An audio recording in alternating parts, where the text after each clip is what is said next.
After 13 years of policy zigzags and slaloms and U-turns and feuds, how does the Conservative Party persuade the public to look at them again and give them a chance for the long term?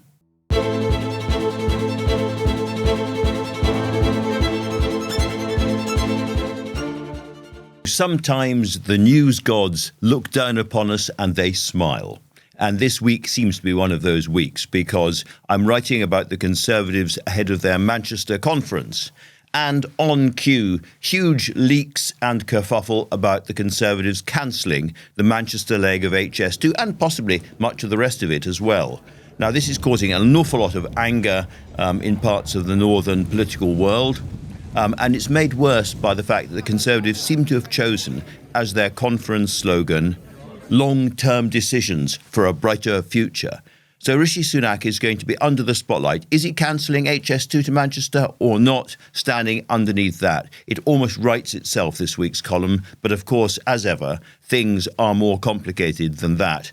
Because the Conservatives, according to the latest Delta poll published in The Telegraph, are closing the lead finally on Labour. They've had a period where they've always been 20 points or more behind, 24 points according to some recent polls.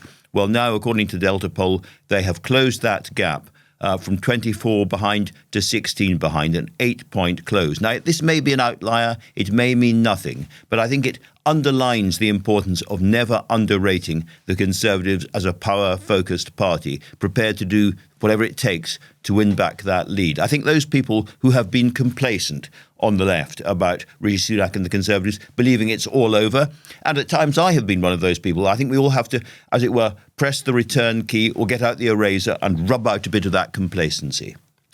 However, it seems to me that the Conservatives have a fundamental problem when they're asking the country to look at them again and imagine a better future under yet another Conservative government.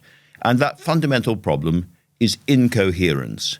If you look back over the past 5 prime ministers and the zigzags in policy and the twists and turns on Europe and Brexit, to state borrowing, to taxation, to much else, then you can't really see a through line that tells you this is the fundamental Conservative philosophy.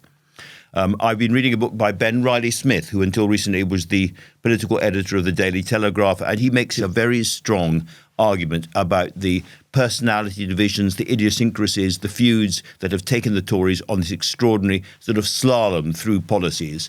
And I think Rishi Sunak stands there on the conference podium in Manchester as somebody who actually, as an accountant, as a numbers guy, as somebody who is fundamentally, I think, honest himself and understands big projects, would be, in other circumstances, quite well placed to grasp the huge national humiliation of the HS2 failure and point a way forward, if he had time to do it and if he had a party that would allow him to do it.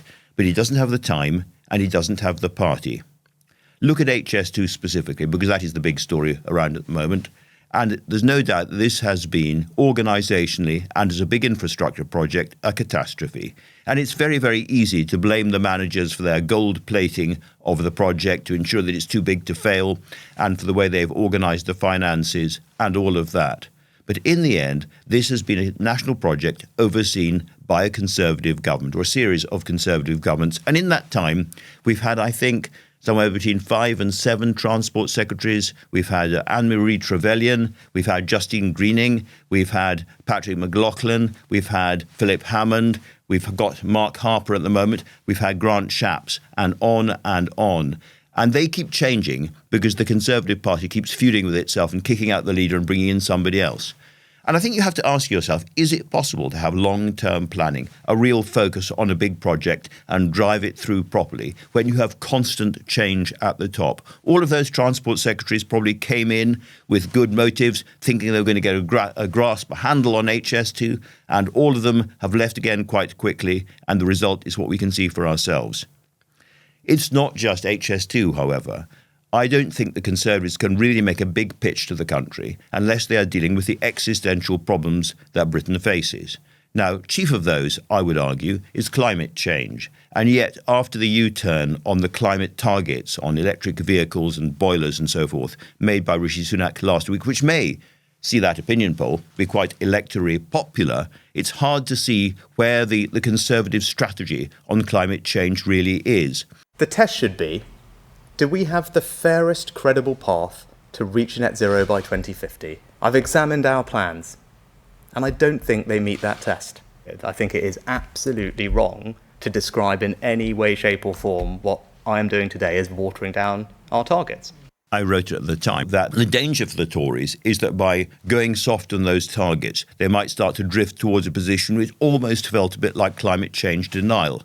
And then I thought to myself, actually, that's really a bit unfair, Andrew. I'm quite sure that Rishi Sunak is in no sense a climate change denier. Now, I don't know whether he is or not. I don't think he is. But on cue, Donald J. Trump, another man who is rising in the polls at the moment in the United States, warmly praised Rishi Sunak for not taking any notice of this climate change nonsense and doing the right thing. So you can see the direction. And I still wonder what the effect of that is going to be, particularly on younger voters and voters really seized by the emergency that's happening in the climate. That's one area.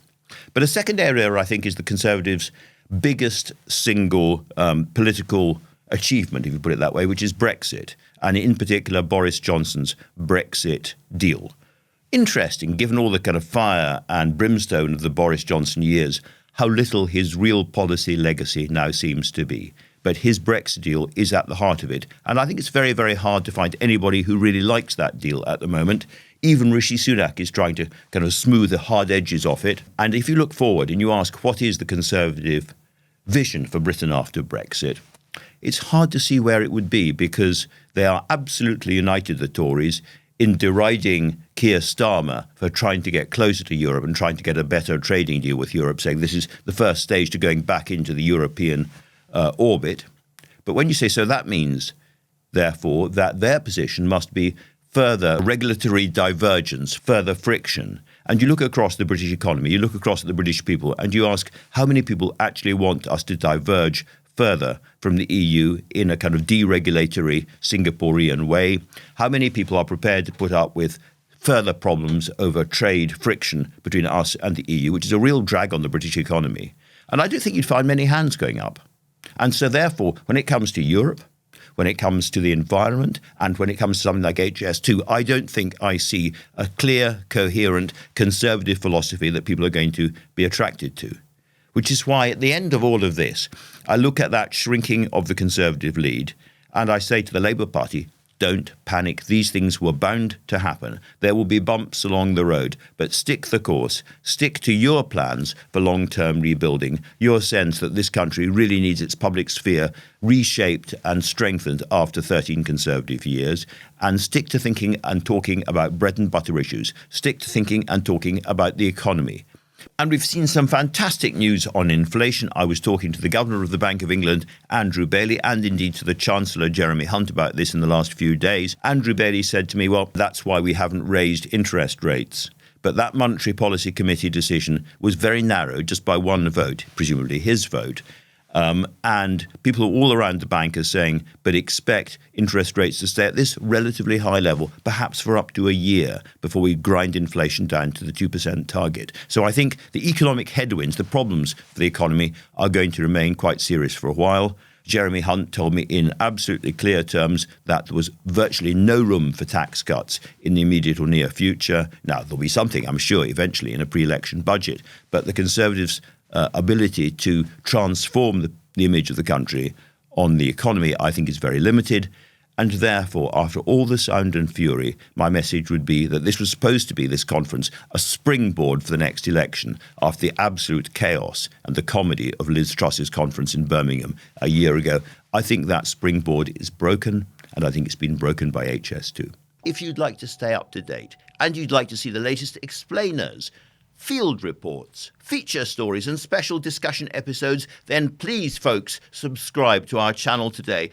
Brought to you by Canaccord Genuity Wealth Management. Experienced wealth managers who go above and beyond to guide and support you. Can do is more than just an attitude. Can do is navigating today for a brighter tomorrow.